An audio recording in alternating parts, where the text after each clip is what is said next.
Metre प्रति second. English में बोलो तो मीटर पर सेकंड। ठीक है ना, दोनों का मतलब एक ही है। आपको समझ में आ गया? आगे देखो, ये था चाल दूरी बटे समय, v is equal to s by t. ठीक है, इसको मैंने जानबूझ के किया है क्योंकि आप आगे चल के मात्रक निकालना सीखें। मात्रक निकालने बहुत आसान है। जैसे मान लो इसको रट्टा लगाना बहुत मुश्किल होगा, लेकिन ये पूछे ना कि चाल का मात्रक क्या है, पहले आप चाल का फार्मूला याद करो। फार्मूले में जो जो राशियां आई है ना, उनकी क्या लिखो, उनकी मात्रक लिखो, उनकी यूनिट लिखो, उनकी मात्रक लिखो। तब उनके मात्रकों से आप अपनी नई राशि के मात्रक भी निकाल पाओगे। आगे देखो, इसको और क्लियर हो जाएगा, आगे बढ़े। ये तो चाल था। उसके बाद आगे देखो, वेग। वेग इंग्लिश में हम इसको वेलोसिटी बोलते हैं, वेलोसिटी। वेग में चाल में ज्यादा डिफरेंस नहीं है। डिफरेंस है सिर्फ इतना कि वेग में हम लोग इसको भी दिखाते हैं, वी से है, दूरी के स्थान पर हम लेंगे विस्थापन। क्या लेंगे? विस्थापन बटे समय। क्या लेंगे? विस्थापन बटे समय। अब विस्थापन में दूरी में अंतर कितना था? ये था कि दूरी होती है किसी वस्तु द्वारा तय किया गया रास्ता। विस्थापन क्या था? किसी वस्तु की प्रारंभिक और अंतिम स्थिति के बीच की न्यूनतम दूरी, कम से कम दूरी। जैसे कि मान लो पॉइंट ए पॉइंट बी, एक बार थोड़ा क्लियर कर लें। मान लो कोई वस्तु है, ठीक है ना, ऐसे चलती है। कई बार ऐसा होता है ना कि हमारा घर और स्कूल काफी पास होते हैं, लेकिन गली ऐसी होती नहीं है कोई जो दोनों को जोड़ सके, तो हमें काफी घूम कर आना पड़ता है। ठीक है ना, तो इस प्रकार से यूं घूम कर आएंगे। और तरीका भी सकता है कि ऐसे चल के ऐसे हो, ठीक है ना। लेकिन ये क्या कहलाएगी? ये अगर बच्चा इस रास्ते जाता है तो ये दूरी कहलाएगी उसकी, इस रास्ते जाएगा तो ये दूरी कहलाएगी उसकी। लेकिन वास्तव में अगर हम देखें, इनके बीच की दूरी कितनी है? ये,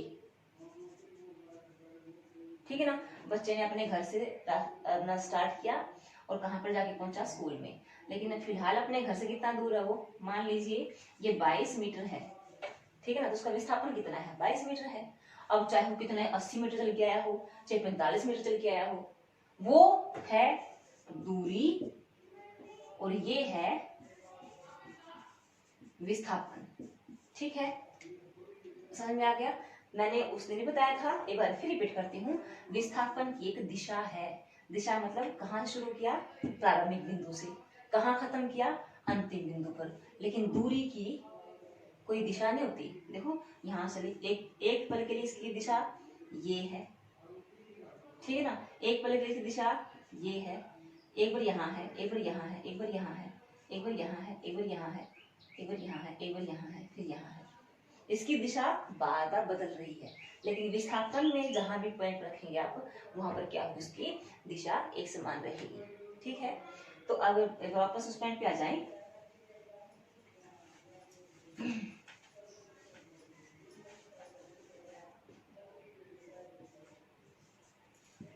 वेग v बराबर है विस्थापन बाई समय। विस्थापन को हम दिखाते हैं d से, d by time, v is equal to d by t. ठीक है, डिस्टेंस ये जो डिस्प्लेसमेंट है, विस्थापन है, ये भी है तो एक दूरी ही, एक किस्म का यानी कि लेंथ ही है। और लेंथ को हम किसे मापते हैं? मीटर मापते हैं। समय तो टाइम t सेकंड में होता ही है। यानी कि देखो वेग का फॉर्मूला क्या हुआ? मीटर पर सेकंड। मात्रक, वेग का मात्रक क्या हुआ? मीटर पर सेकंड। इसको आप यूं भी लिख सकते हैं, जो चाल का था ना, स्पीड का था, वही सेम वेग का होगा।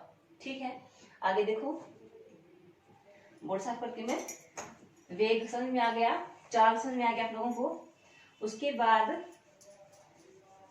आप थोड़ा सा और ज्यादा अच्छे से आपको विस्थापन और दूरी में अंतर कर पाओगे। विस्थापन मैंने जानबूझ के निकलवाया था ताकि आप थोड़ा सा बीच में गैप ले लें। विस्थापन और दूरी में क्या अंतर है? ठीक है, विस्थापन शून्य हो सकता है, दूरी शून्य नहीं हो सकती। ठीक है, अब देखिए मैंने भी दिखा था, ये स्कूल है, ये स्कूल है और ये घर है। मान लीजिए एक बच्चा यूं चल के यूं आया, ठीक है ना। दूसरा बच्चा था कोई, मान लीजिए वो अपने तरीके से, मान लो हो सकता है कि बच्चा एक रास्ता ये भी चुने कि एक बार कहीं जाना पड़ेगा, फिर सीधा रास्ता है, ठीक है। उसके बाद ये दोनों रास्ते देखो, ये देखो दिख रहे हैं, दिख रहे हैं, ये एक रास्ता ये है, सॉरी एक तो दूरी ये है, इनके बीच का विस्थापन है, एक रास्ता बच्चे द्वारा ये है, एक रास्ता ये है। तो दूरी इस बच्चे ने यहां से चल के यहां तय की, यहां से चल के यहां तय की, ठीक है ना। तो दूरी तो उस बच्चे द्वारा तय किए गए रास्ते पर निर्भर करती है, लेकिन विस्थापन उसके द्वारा तय की गई दूरी से पर निर्भर नहीं करता। विस्थापन तो जितना है उतना ही रहेगा, चाहे वो ये रास्ता अपनाए, चाहे ये अपनाए, चाहे कहीं और जाए, कोई रास्ता अपनाए, विस्थापन हमेशा निश्चित ही रहेगा। एक पॉइंट, ठीक है। सेकंड पॉइंट क्या है, यहाँ पर लिखना है शून्य हो सकता है और ये शून्य नहीं हो सकती, ठीक है ना। एक पॉइंट क्या है, विस्थापन तय किए गए रास्ते पर निर्भर नहीं करता, ठीक है। और दूरी तय किए गए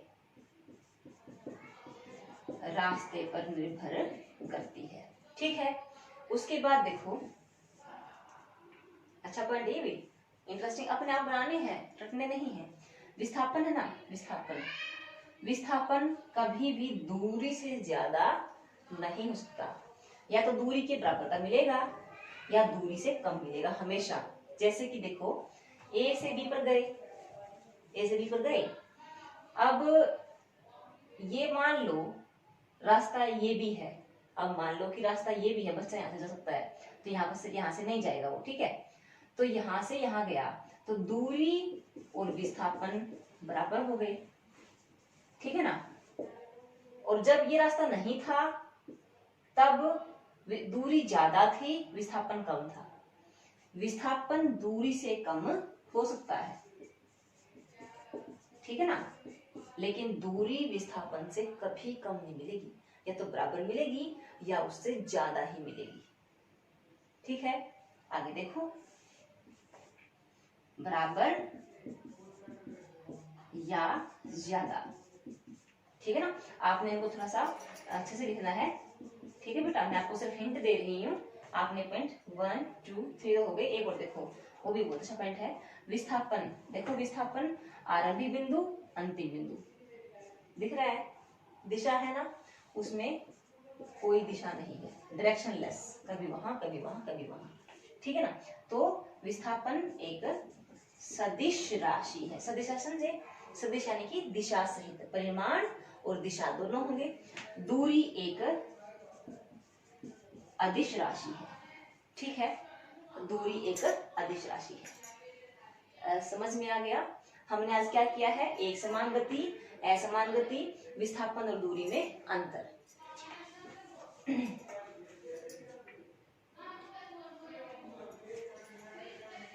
एक हमने किया है आज वेग, चाल, दूरी, सॉरी वेग किया है हमने, पॉइंट्स देखे एक बार। चलो एक लास्ट पॉइंट और कर लेते हैं, फिर इकट्ठे करते हैं सबको, ठीक है। दो शब्द और हैं, औसत चाल और औसत वेग, ठीक है। औसत चाल और औसत वेग। औसत चाल देखिए, जैसे मान लो कोई गाड़ी है या कोई वस्तु है, अपना जो यात्रा है वो स्टार्ट करती है, ठीक है, ठीक है। अब वो यहाँ पॉइंट ए से चली, बी सी डी ई, ठीक है। अब ना ये मान लो 20 मीटर है, ठीक है ना, यहाँ 20 मीटर है, सॉरी मान लो यहाँ पर 25 मीटर है, ये 35 मीटर है, ये फिर 10 मीटर है, ठीक है ना। मान लो बीच में रुकती है कहीं पे, जैसे लंबी रूट की गाड़ी होती है ना, हम कहीं जा रहे होते हैं तो सिर्फ चाय पानी पी लेंगे तो जाते बीच बीच में, तो यहाँ से चले, यहाँ रुक गए, ठीक है ना, किलोमीटर मान लो इसको विश्वास से आप लोग, ठीक है ना। यहाँ पर रुक गए, फिर यहाँ पर रुक गए, फिर यहाँ पर रुक गए, फिर यहाँ पर रुके, ठीक है ना। उसके बाद हम डैशबोर्ड पर देखते हैं कि हम कितना टाइम लिया है, हम किस टाइम चले थे, सॉरी हम देखते हैं किस टाइम चले थे। उसके बाद मैच करते हैं हमने कितनी दूरी तय की अब तक, ठीक है। तो उस टाइम अगर देखें ना, एवरेज स्पीड यानी कि भाई हम किस स्पीड चले हैं, स्पीड क्या है भाई गाड़ी की, ऐसे पूछते ना, तो इस speed, average speed, speed average दिख रहा है, औसत चाल। मैथ में पढ़ते हैं ना एवरेज, एवरेज समझते हैं ना। तो अब एवरेज देखो क्या है, कुल दूरी कितनी तय की है, 20 प्लस 25 प्लस 35 प्लस 10। ठीक है, अगर मान लो आप गाड़ी का अगर माप ले रहे हैं तो मान लो आप 25 किलोमीटर रख लो इसको। साइकिल से ले रहे हैं तो 20 मीटर रख लो कि 20 मिनट चलने के बाद साइकिल से फिर रेस्ट किया, फिर रेस्ट किया, फिर रेस्ट किया।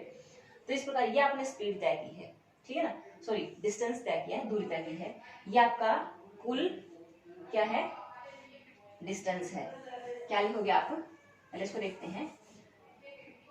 Average, average speed is equal to कुल दूरी बटे कुल समय। स्पीड क्या थी, दूरी बटे समय। एवरेज स्पीड क्या हुई, कुल दूरी बटे कुल समय। मान लो यहाँ चला, वो स्टार्टिंग चला, काफी जोश में था, 10 मिनट चला बच्चा, ठीक है, फिर उसने मान लो 8 मिनट, फिर उसने मान लो 9 मिनट लिए, फिर उसको लगा कि बहुत थोड़ा रास्ता रह गया अब तो, ठीक है ना, और स्पीड भी चला वो। जैसे मान लो उसने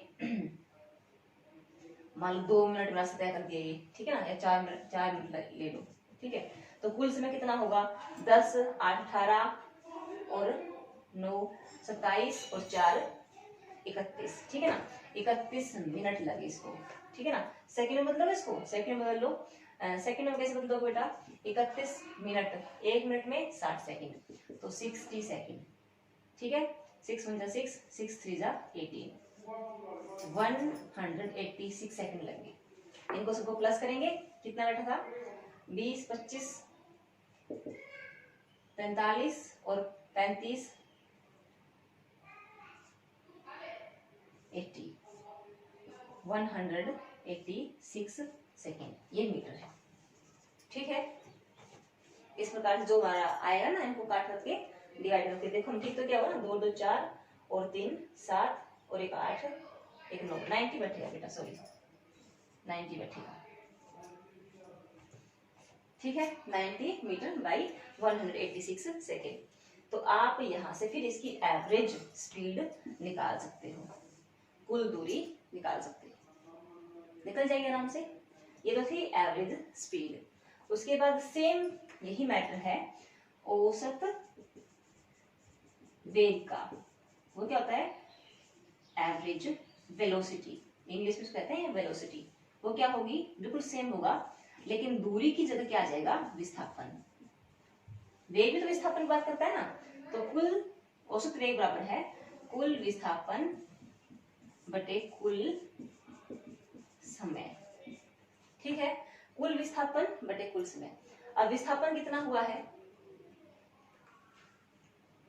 जैसे कि मान लो उसकी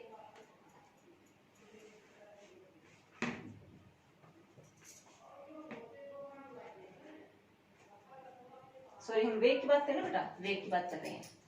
जैसे कि मान लीजिए एक बार इसको रेज करते हैं, एग्जांपल देखते हैं इसका। यहां से देखिए, यहां से देखिए एक बार, मान लो ए पॉइंट से शुरू करती है और बी पॉइंट से पहुंचती है, ठीक है ना। वेग क्या होता है, विस्थापन, वेग बराबर है विस्थापन बटे समय होता है, ठीक है। यहां से यहां तक गई, अगर मान लो वह वस्तु ना एक समान गति कर रही है ना, एक समान गति कर रही है, समान समय अंतराल में समान दूरी तय कर रही है, उसी केस में औसत वेग पैदा होगा, ठीक है। तो यानी कि उसका प्रारंभिक वेग क्या था, देखो प्रारंभिक वेग क्या था, आरंभिक वेग v1 मान लो और अंतिम वेग उसका v2 मान लो, ठीक है। और इसमें ऐसे कुल दूरी की बात नहीं करेंगे, आरंभिक वेग v1 प्लस v2 बाई 2, ठीक है, v1 प्लस v2 बाई 2, ठीक है ना, ये हो जाएगा औसत वेग। देखो थोड़ा सा डिफरेंस इसमें, औसत चाल क्या थी, कुल दूरी बटे कुल समय। औसत वेग क्या है, औसत वेग क्या है, मैंने ये बताया था कि वेग होता है विस्थापन बटे समय। तो यहाँ पे क्या लिखेंगे हम लोग, v1 प्लस v2 बाई 2, आरंभिक वेग प्लस में अंतिम वेग बाई 2, ठीक है।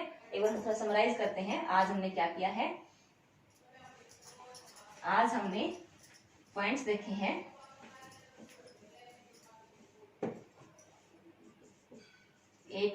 एक समान गति, असमान गति, ठीक है। एक हमने किया है दूरी वर्सेस विस्थापन, दूरी और विस्थापन में अंतर देखा है। एक हमने चाल, इसके साथ हम देखी औसत चाल, ठीक है। इसके अलावा हमने वेग और औसत वेग, ठीक है बेटा।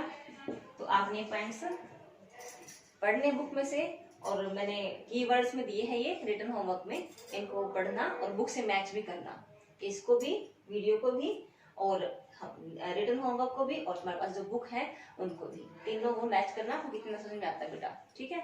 इसी के साथ थैंक यू।